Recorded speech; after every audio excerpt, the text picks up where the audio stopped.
Tonight, treacherous journey. Time is running out for Canadians trapped in Sudan to escape by air.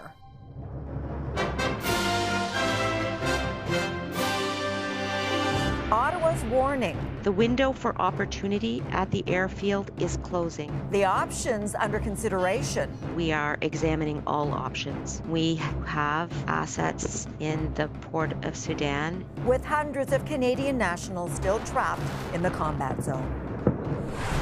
Allegations of ignoring abuse now directed at Skate Canada. It was normal to feel terrified on the ice. Athletes come forward demanding accountability.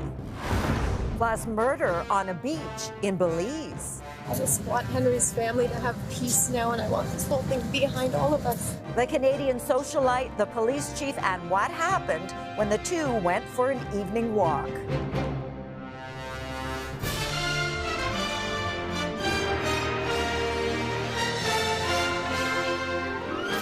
CTV National News with Sandy Ronaldo.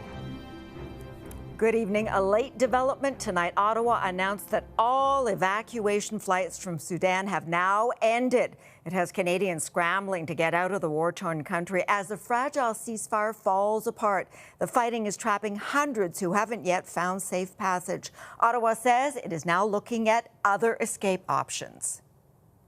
The U.S. today organized overland journeys in buses to Port Sudan on the coast. Also today, at least 2 more Canadian evacuation flights departed from Sudan. No matter what Ottawa comes up with next, the journey out will be challenging, as CTV's Judy Trin reports. Black smoke from artillery fire rises above Khartoum, a sign the truce between Sudan's army and a paramilitary group, the Rapid Support Force, is unraveling. The window for opportunity at the airfield is closing. And so we continue to examine a number of options to evacuate Canadians. The defense minister says so far, 375 Canadians have been airlifted out of Sudan on 4 flights. But 300 more citizens need help getting out. 2 more Canadian evacuation flights departed today as the U.S. Embassy warned people to stay away from the Wadi Sedna airbase after a Turkish plane came under fire on Friday. The ceasefire supposedly will give you the airspace that allows these aircraft to get to this military base to land and get out. But, you know, these two military forces that are fighting each other don't respect it. That means Canada has to turn to other rescue routes by land and sea and work with allies. Today, the first U.S.-led convoy carrying Americans and other nationals protected by military drones completed an 800-kilometer journey from the capital to Port Sudan. From there, they will be ferried across the Red Sea to Saudi Arabia. Canada has deployed special forces, a warship, and a refueling vessel in the region to assist. Since the fighting broke out 2 weeks ago, hundreds of people have died and thousands have been wounded. Canada says it will also extend visas for Sudanese nationals. These measures are going to help ensure the continued safety of the Sudanese population who are already in Canada. No war! Back at home, the Sudanese Canadian community rallied in Edmonton and in Kitchener, calling on the government not to forget those left behind. All of them suffering. And now people moving from capital Sudan, Khartoum, to the small cities, to different cities, like seeking for safety and security. Late tonight, we learned the federal government was able to airlift another 200 Canadians out of Sudan. Tomorrow morning, we expect to get more details about the ongoing efforts to help those still stranded. Sandy. Judy in Ottawa, thank you. The blame game tonight with Russia accusing Ukraine of a targeted drone attack on a fuel storage facility in Crimea, an area controlled by Moscow. Ukraine says a massive fire destroyed more than 10 oil tanks in the port city of Sevastopol, but is not claiming responsibility for the blast. Russia alleges Ukraine was retaliating for a strike yesterday on the city of Uman. Now, allegations of abuse have been directed at Hockey Canada and groups representing gymnasts. Now, officials at Skate Canada are in the crosshairs, accused of turning a blind eye. It's all contained in an open letter to the Minister of Sport and the organization representing the athletes. As BC Bureau Chief Melanie Nagy reports, one of the victims spoke publicly for the first time and to CTV News. In a Skate Canada video, young figure skaters are showcased, athletes the governing body says it's committed to protecting.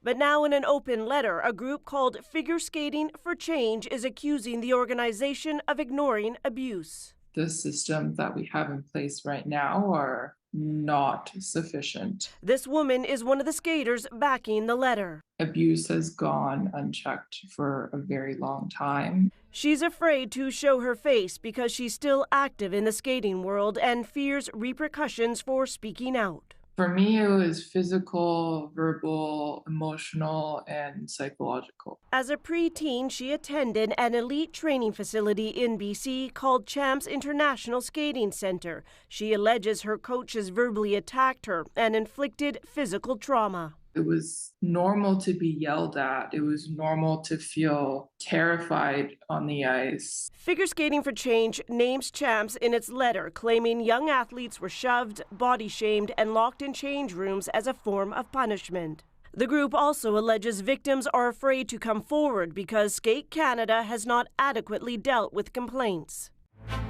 Skate Canada is just the latest national sporting organization to be criticized. From hockey to boxing, gymnastics, and soccer, there's a long list of allegations and accusations. This week in Ottawa at a House of Commons committee. The ones who took a brave stand against abusive coaches. Soccer's Kira McCormick made an emotional plea for the federal government to do more in response to abuse in sports, including a national public inquiry, something Figure Skaters for Change and those supporting them are also demanding. It's a national-wide crisis. The government needs to address this. Skate Canada has yet to respond to our request for an interview, but a statement was issued saying it's deeply troubled by the allegations and an independent review has been launched. Sandy? Melanie, thank you. A troubling story out of Edmonton with a sad ending. Police say they found the remains of a missing 8-year-old girl on Samson Cree Nation. 3 adults were arrested and charged. The homicide unit took over Monday after police were called in for a wellness check. The names of those involved are under a publication ban. In Texas, a gruesome mass murder after a gunman went on a shooting spree, killing 5 people. It started with a request from one neighbor to another and quickly escalated. CTV's Tom Walters reports. At a home in Cleveland, Texas, a man and 3 women are found dead. An 8-year-old boy, critically wounded, dies in hospital. Everybody that was shot from the neck up, almost execution style. 2 of the women were killed while using their bodies to shield young children. 5 people in the house survived. The accused gunman, their neighbor, identified as 38-year-old Francisco Oropesa. He was said to have been drinking and repeatedly firing an assault rifle in his yard late at night. The victims asked him to keep it down a bit. One of the victims came out of the house and said, hey, we have a small baby that's trying to sleep. And the man said, I'll shoot out in my front yard, do what I want to in my own residence. That's when police say he stormed into the neighbor's residence and began his rampage. It's the latest bloodshed prompted by a seemingly trivial encounter. In Houston this week, Eric Aguirre was charged with murder. On a date at the Rodeo Goat restaurant, he allegedly stepped outside, killed a man who had tricked him into paying for parking, and then casually returned to his date. And over the past couple of weeks, a recurring nightmare. People who posed no conceivable threat, shot for the most innocent of mistakes. A cheerleader critically wounded after her friend accidentally got into the wrong car. A teenager shot just for ringing the doorbell at the wrong house. And a young woman shot and killed for turning around in the wrong driveway. And now another hair-trigger homicide. 5 people massacred in senseless gunfire, apparently just for complaining about the noise of senseless gunfire. Sandy? Okay, Tom, thank you. An update now on an incident in March involving one of our CTV colleagues. Police have charged a 92-year-old man with careless driving after a Kitchener, Ontario reporter was struck by a car. Stephanie Villela was standing behind police lines covering another accident when she was hit. She was sent to hospital with life-threatening injuries. Stephanie continues her recovery, and we continue to keep her in our thoughts.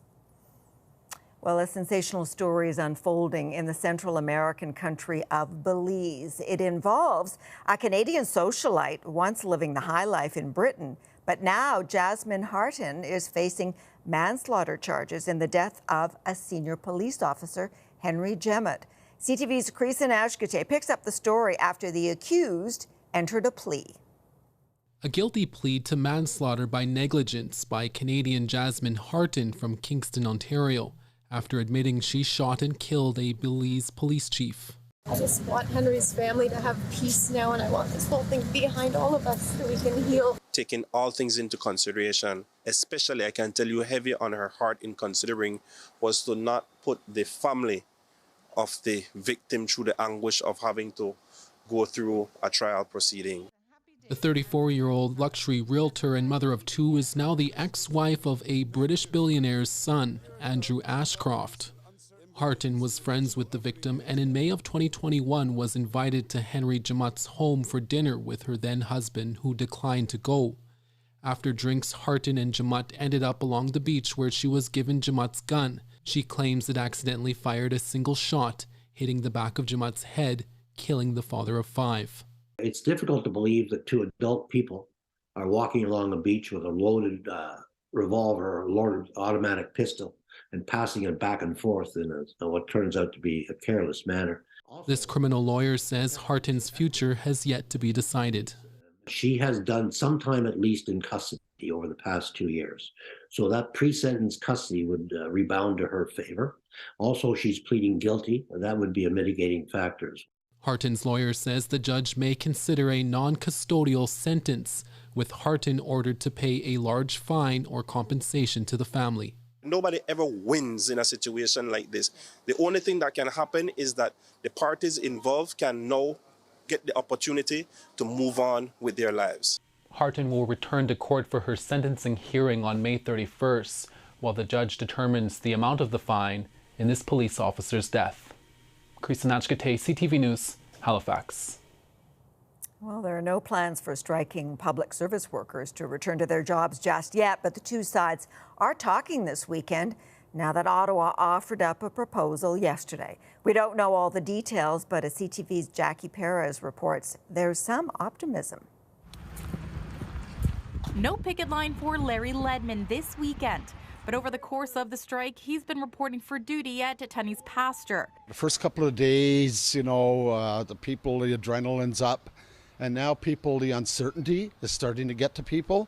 It's been 11 days since more than 100,000 members of the Public Service Alliance of Canada walked off the job. Talks have continued since then, but there's still no sign a deal is imminent. And I think people are almost in shock that it's still going on. But this weekend, a new offer from the federal government, labeling it fair, competitive, and crucially, their final offer. The Treasury Board of Canada not releasing details of the proposed deal, but says the offer builds on a third-party recommendation with an enhanced wage offer and presents solutions to address priorities like telework and seniority. It sounds to me like even though they've got a deal on the table that they're talking about, they've got an offer, not a deal necessarily, they've got an offer on the table from the federal government. The language that we heard over the past week suggests that the two sides are still quite far apart. And so I don't know how optimistic we could be at this point. PSAC's main bargaining unit has been without a contract for 2 years. Wages, remote work, and seniority issues, key sticking points between the two sides. And after 11 days of striking, for some, morale is waning. How long is this going to go? How's this going to affect me financially? Are we going to be here forever? Is this ever going to end? And even with a new offer on the table, Ledman isn't holding his breath. Would I bet on it? I'd say I'm 50-50 on it, but I'm more optimistic than I was about 4 days ago. Jackie Perez, CTV News, Ottawa. The Alberta election hasn't been called yet, but the campaign is already underway with a rematch between the NDP and the governing United Conservative Party. This election is about whether we keep moving Alberta forward. Current Premier and UCP leader Danielle Smith is taking on chief rival Rachel Notley. This is going to be the most important election that Albertans have cast a ballot in for decades. Notley lost the last election but was Premier from 2015 to 2019. The writ is expected to be dropped Monday, with the election on May the 29th. And a fire station in eastern Alberta lowered the flag to half-mast today to honor 91-year-old Bob Mitchell, Canada's longest-serving volunteer firefighter who died Wednesday. He remained active and involved and very dedicated right up to the end. Mitchell was one of the founding members of the Lamont Fire Department and served with the unit for more than 7 decades. Coming up, 90 years of a Nashville legend. Now a long time forgotten, our dreams that just fell by the way. Celebrating Willie Nelson, plus Canada's clean sweep at the NFL Draft.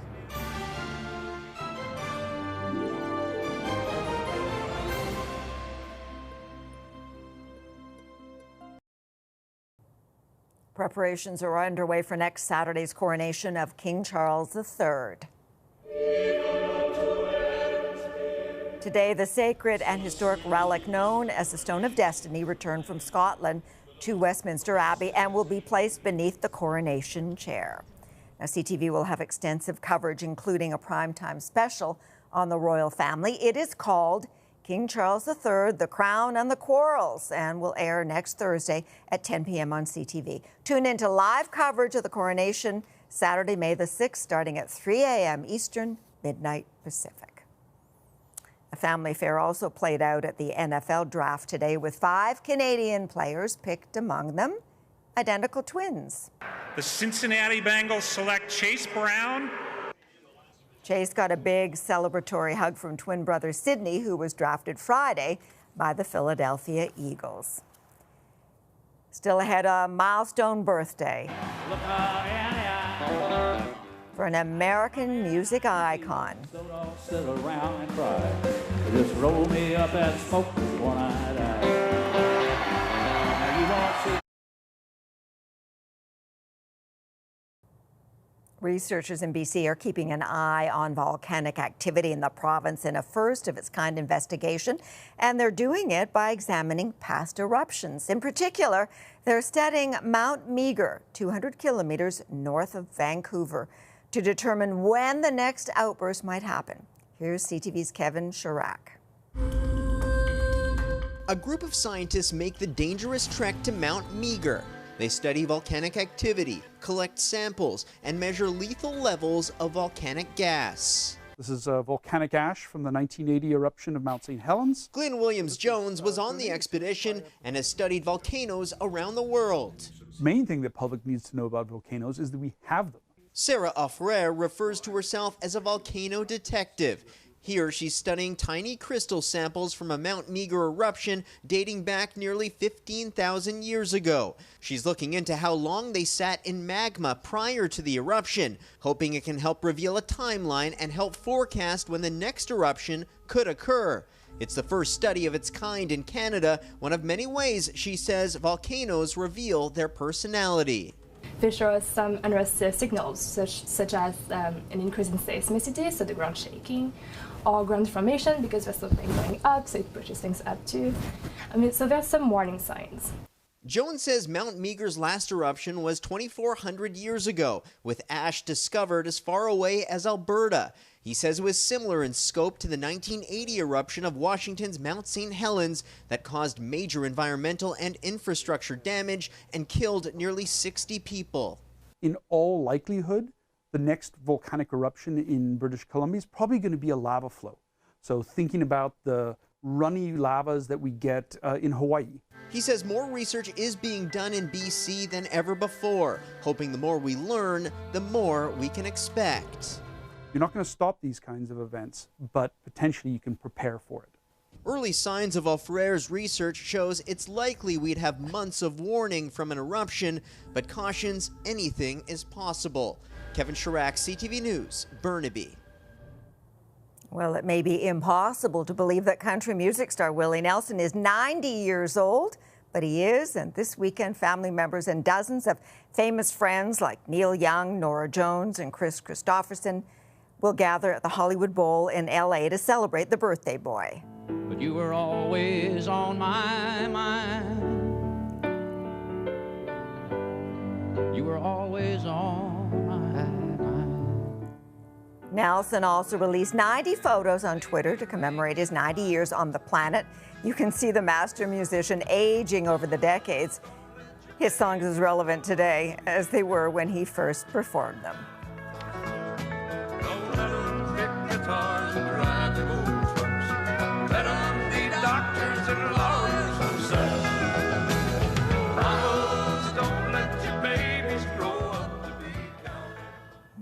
After the break, a rather kooky cookie stand goes global and brings in the dough.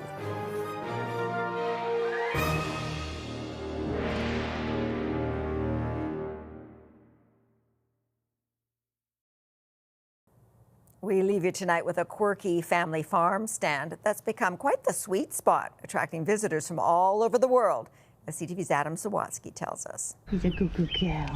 For as long as Helen MacArthur can recall, she'd hoped to help animals. And it just tugs at my heart, So, after spending her childhood in England raising money for animal hospitals, growing up to create a foster home for rescued horses in Canada felt like a dream come true. Oh, just so happy, so happy. But if you ask Helen if she ever dreamed of adopting a dragon, no. Yet she did. Yeah, so this is where the story kind of, unfolds. Before we get back to the dragon, you should know Helen's had a lifelong love of baking. I said, one day I want to have a little farm stand, and, years go by and... And it can be hard to find time for a hobby when you're balancing a day job with raising your family, but... I set myself a goal, I achieve it. So Helen enlisted her family to help her get creative with cookies. There is no limit to the amount of crazy cookies. And after baking cookies that were covered in all sorts of candy, or erupting mini chocolate bars, or seemingly being eaten by smaller cookies,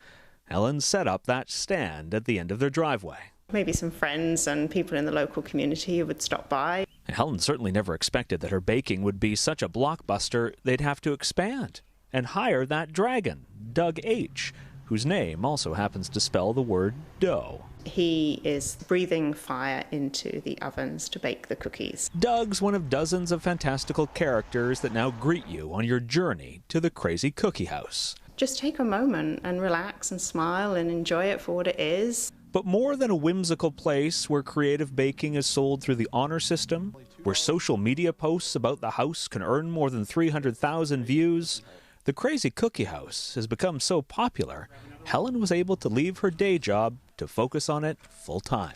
If you love it and enjoy it, the rest of it will follow. And you just might find, perhaps in a collection of positive post-it notes from people visiting from across North America and as far away as Peru, one message that couldn't be more meaningful.